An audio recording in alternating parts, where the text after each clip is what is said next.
Sejam muito bem-vindos ao canal Afinal, o que somos nós? A Priscila é psicopedagoga e o que ela tem a nos contar é muito, muito forte. E isso inclui uma EQM, não dela, mas uma EQM que foi determinante para esse relato que é tão forte e tão didático. Essa importante entrevista foi dividida em 3 partes, todas publicadas hoje. Vamos conhecer a história dela?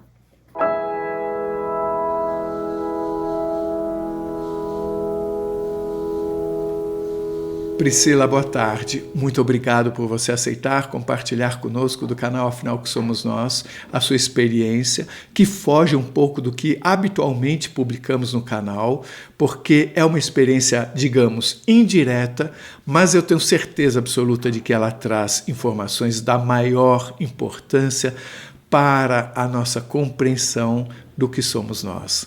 Muito obrigado por essa generosidade sua de compartilhar conosco essa experiência. A palavra está com você. Muito obrigado desde já.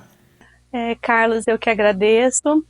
Meu nome é Priscila, eu sou psicopedagoga e eu decidi compartilhar a minha experiência, como você mesmo disse, né, uma experiência indireta de EQM, porque tem a ver com alguns pontos muito importantes para a minha vida, que eu tenho certeza que vão colaborar para a vida de muitas outras pessoas que, infelizmente, estão passando nesse momento pelo mesmo problema que eu, infelizmente, passei. Tá? A minha história começa quando eu tinha mais ou menos 3, 4 anos de idade, e eu começo a ter pesadelos com meu pai sem roupa.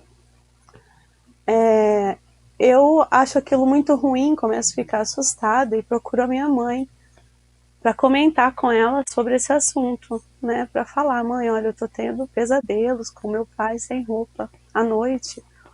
E ela falou para mim, isso é um absurdo, ele é seu pai, imagina, que coisa horrível que você tá falando.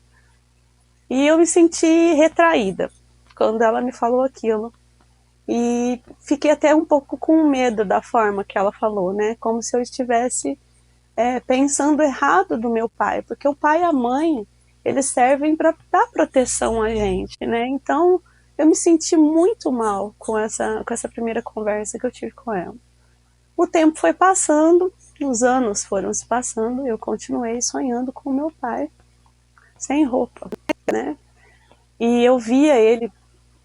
E aí eu voltei a falar com ela uma segunda vez. Mãe, olha, eu continuo vendo meu pai sem roupa nos meus pesadelos à noite, é horrível. Eu não quero ter isso mais, me ajuda de alguma forma. Eu não sei o que está acontecendo, se eu precisar ir em algum médico. Ela falou assim, olha, você é louca. Você é louca. Onde se viu você pensar isso de seu pai? Não pode isso. Eu não sei o que eu faço com você. Você vive falando essas coisas, é um absurdo. Se você não parar de falar isso, eu não sei o que eu vou fazer. E tem mais. Se você comentar isso com alguém, as pessoas vão ter nojo de você. E elas nunca mais vão querer chegar perto de você, porque você falou isso. Então, naquele dia, eu fiquei mais assustada ainda com o que ela disse e decidi não falar mais, porque era como se eu estivesse errada na história, sabe? Então, com 7 anos... e nesse período, teve um dia que eu passei muito mal, muito. Eu tive uma febre altíssima, e geralmente eu tinha essas crises, assim, e eu não sei o que aconteceu, ela não me revela o que aconteceu, eu também não me lembro, eu só sei que eu estava deitada na minha cama com uma febre muito alta, era à noite isso, e eu tremia demais, que eu tremia, eu comecei a ter delírios, assim, não sei se a febre, de repente eu sumi e apareci num lugar completamente branco, e esse lugar, ele não tinha dimensão, ele era um lugar quente que me acolhia, e eu não sentia mais aquela dor que eu estava sentindo. E eu era um ponto de luz, porque eu conseguia ver todos os lados e eu não tinha corpo. Eu vi que eu não tinha corpo, eu era um pontinho daquela imensidão gigantesca, que não tinha dimensão mesmo, era infinito para cima, para os lados, para baixo, e eu estava ali no meio, como se eu tivesse acolhida. Eu sentia uma presença comigo, mas ninguém conversou comigo, ninguém falou comigo, ninguém... nada. Só teve um momento em que eu ouvi: é hora de você voltar. E eu abri o olho, eu estava no meu corpo. Eu estava dentro do meu corpo. Depois disso, eu cheguei a comentar com ela alguma coisa. Ela me levou numa benzedeira. Ela me levou, que eu lembro que a mulher passava uma água assim, né, numas folhas verdes e tacava na minha cabeça. E ela me tinha, assim, eu tinha medo de falar as coisas para ela, do que acontecia, né, depois, porque ela era brava, muito brava comigo.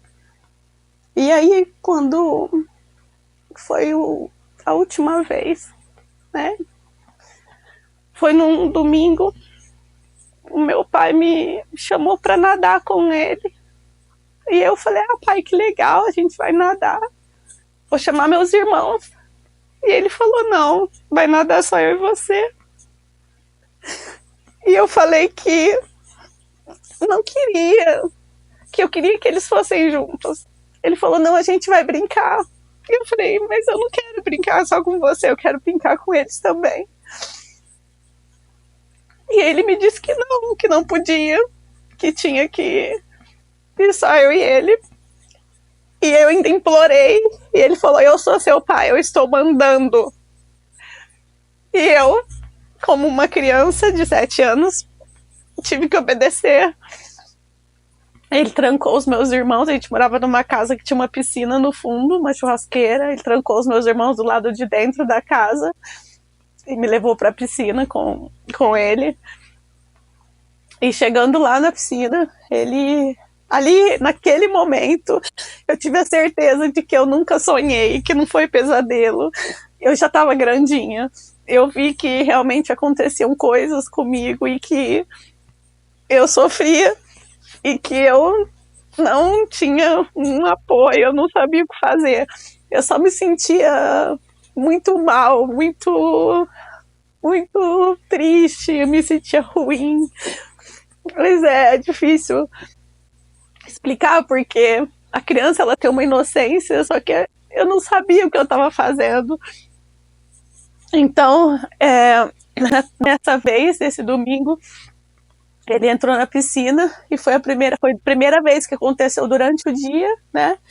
Então ele pediu para que eu manipulasse o órgão íntimo dele. E eu não queria fazer aquilo, enfim. Minha mãe, desconfiada, voltou da igreja mais cedo. E ela abriu, viu que os meus irmãos estavam trancados dentro da casa, abriu a porta do lado de dentro sorrateiramente e saiu para fora. E me pegou bem no momento em que ele estava sentado dentro da água, né, pedindo para eu fazer aquilo. E ela me puxou, me bateu muito, muito. Aí o meu pai, eu só lembro que enquanto eu apanhava, o meu pai falou assim pra ela: olha, ela que me seduziu. Carlos, eu tinha 7 anos de idade, eu não sabia ler e escrever ainda, eu não sabia o que era aquilo que seduziu, mas eu tinha certeza que era um pecado que eu tinha cometido contra a minha família, entende? Pra mim era isso. Assim que o que aconteceu depois?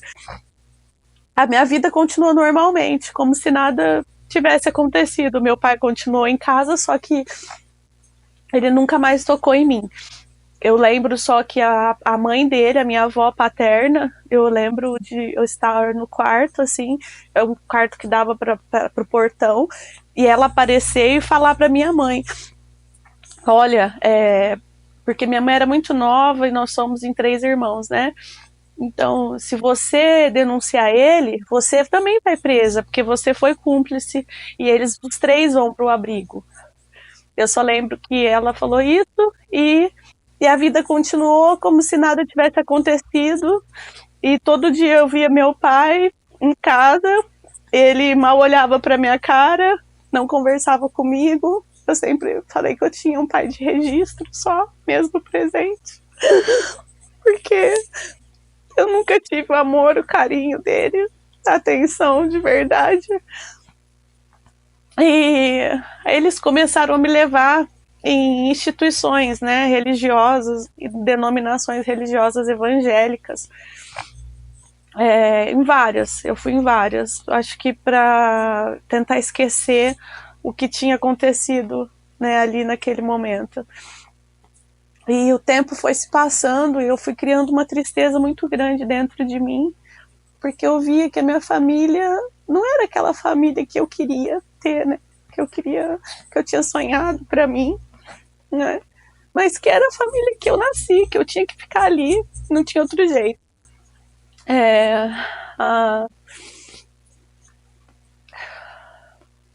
O tempo foi se passando e eu acabei me tornando obreira de uma igreja e ele me maltratava muito sempre. Minha família tem descendência alemã e ele bebia muito, ele chegava bêbado em casa e ele me batia nos meus irmãos. E eu, pequena, vi muitas cenas que os meus irmãos não viram, né? Que, assim, cenas dele espancando a minha mãe, jogando as coisas, as roupas de frio, eu me lembro, né? Dentro da nossa piscina, a piscina tava com água verde, assim, sabe? E ele jogava as roupas de frio lá dentro. Naquela época não tinha tanquinho ou máquina de lavar. E só mais tarde, na vida adulta, que eu entendi o que ele fazia. Ele fazia de maldade para que ela tivesse que lavar tudo na mão. Né? Então ela também acabou sendo uma vítima, eu acredito, de toda essa situação. Né? Porque ela me teve com 15 anos, ela era muito nova. Enfim. Quando o tempo foi se passando, eu me tornei obreira de uma igreja evangélica e eu queria muito sair de casa. Eu tinha vontade de sair de casa porque era muito triste ver a vida que eu vivia ali com a minha família, né?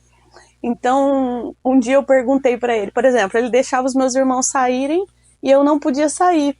Os trabalhos de escola sempre eram feitos na minha casa. Eu não podia ir na casa de ninguém, porque eu acredito que eles tinham medo que eu comentasse, que eu falasse, né?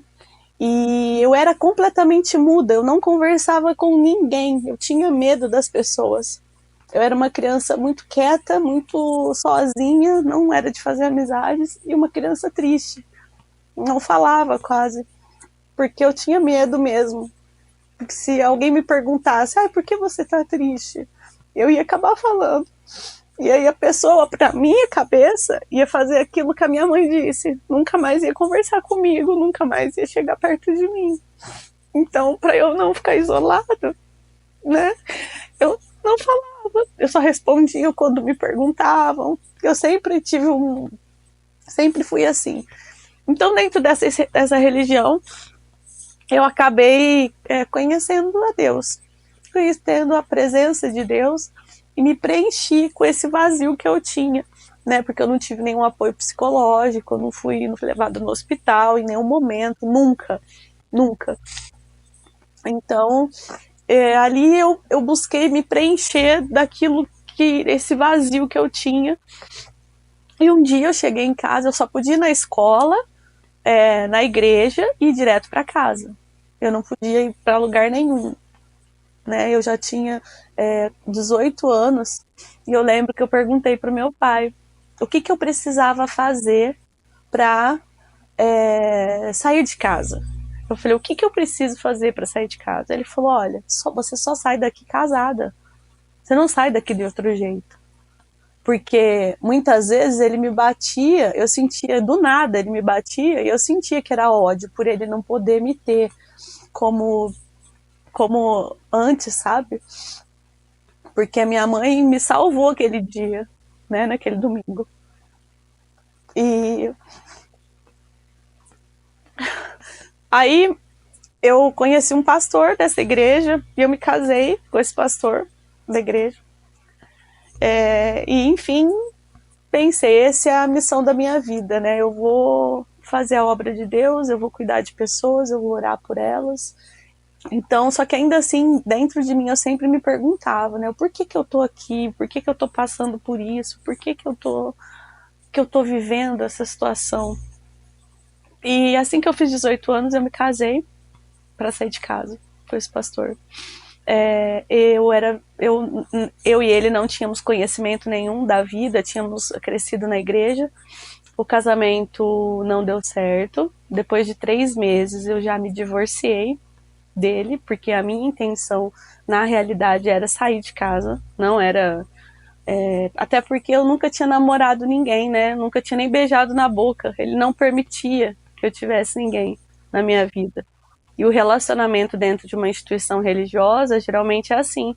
Você ora com a pessoa um tempo e você já fica noivo para não pecar, né? Que é ter a relação. E aí você já casa rápido. Então a gente não tem tempo para conhecer a pessoa. E eu gostei da ideia porque eu ia embora. E me casei, enfim, divorciei. Divorciei e falei, agora eu vou estudar, que eu quero me formar, eu quero ser alguém na vida e eu quero ir para bem longe. Então eu comecei a fazer cursinho e passei na Universidade Estadual de Maringá, em Paraná, e fui embora. Peguei uma mochila nas costas e fui embora achando que eu não ia levar comigo nenhum tipo de lembrança da minha cidade natal, que é Ribeirão Preto, que eu não ia levar nada daqui. Que os problemas que eu tinha vivido aqui, que tudo que eu tinha passado aqui, iam ficar aqui, não iam comigo. Só que, pelo contrário, quando eu cheguei lá, eu continuei tendo os pesadelos com meu pai. Essa situação me perseguia, né? E eu conheci, como eu não era muito de festar, eu conheci logo um rapaz lá também.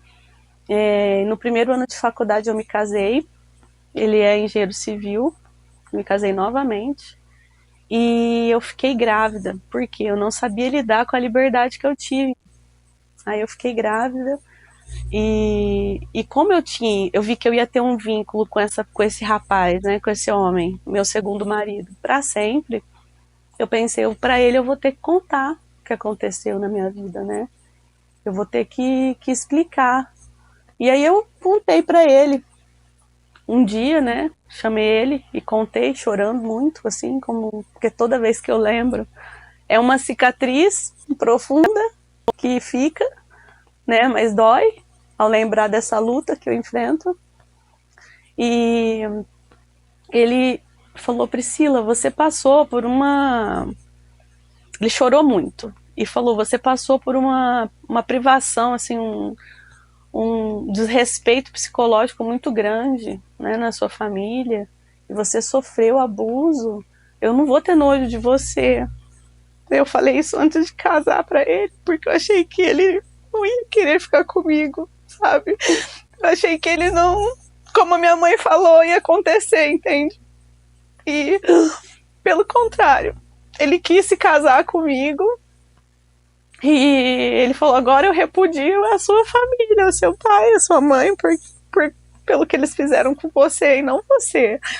Então, ali, eu comecei a ter uma visão, no primeiro ano de faculdade, com essa pessoa, né, de algo que eu nunca tive na minha vida, porque eu fui criada muito fechada, sem liberdade nenhuma do que é o mundo lá fora. Então... durante a gestação da minha filha, eu tenho uma filha de 15 anos, durante a gestação da minha filha, o mês inteiro, todos os meses eu sonhava, eu via meu pai sem roupa, eu acordava assustada e ele me ajudou muito, ele foi uma pessoa maravilhosa para mim nesse sentido, me ajudou a superar, me colocou numa terapia. Eu fiz terapia por anos. E quando a minha filha nasceu, a minha mãe veio, né? Foi de Ribeirão para Maringá, né? Para me ajudar. E quando ela chegou, eu tava já no hospital com a minha filha no colo, assim, né? E aí eu lembro que eu virei para ela e só tava nós duas no quarto. E eu falei: mãe, essa aqui é minha filha. Eu sou capaz de dar minha vida por ela. Ela nasceu perfeita, mas mesmo que ela não tivesse nascido, eu daria minha vida por ela. Amaria ela. Meu amor por ela já é tão extremo, tão gigante. Por favor, eu te imploro. Me conta o que aconteceu comigo na minha infância, porque eu passei a gestação inteira sonhando com meu pai sem roupa. E aí, ela começou a chorar muito e me contou a verdade. E eu vim saber só a verdade, então, com 24 anos de idade. 23 eu tinha. 23 anos de idade. Eu vim saber. E naquele momento eu fiquei com muita raiva e pedi pro meu marido levar ela embora. Eu não queria que ela ficasse perto de mim, nem da minha filha. Eu não queria acreditar que era verdade aquilo que tinha acontecido comigo. E que ninguém me protegeu e que ninguém... Enfim. Não deixem de assistir a segunda parte da entrevista da Priscila, onde ela continua a nos contar a sua história tão forte e emocionante. Se você gostou, por favor, se inscreva no nosso canal. Dê muitos likes, faça comentários, compartilhe com seus amigos, toque o sininho que você sempre fica sabendo assim que chega vídeo novo. E se você tem alguma dúvida ou passou por uma EQM e gostaria de compartilhar a sua história com o mundo, por favor, nos escreva. O nosso e-mail é afinal-o-que-somos-nós@gmail.com. Essa é uma nova fronteira do conhecimento humano. Vamos juntos atravessá-la?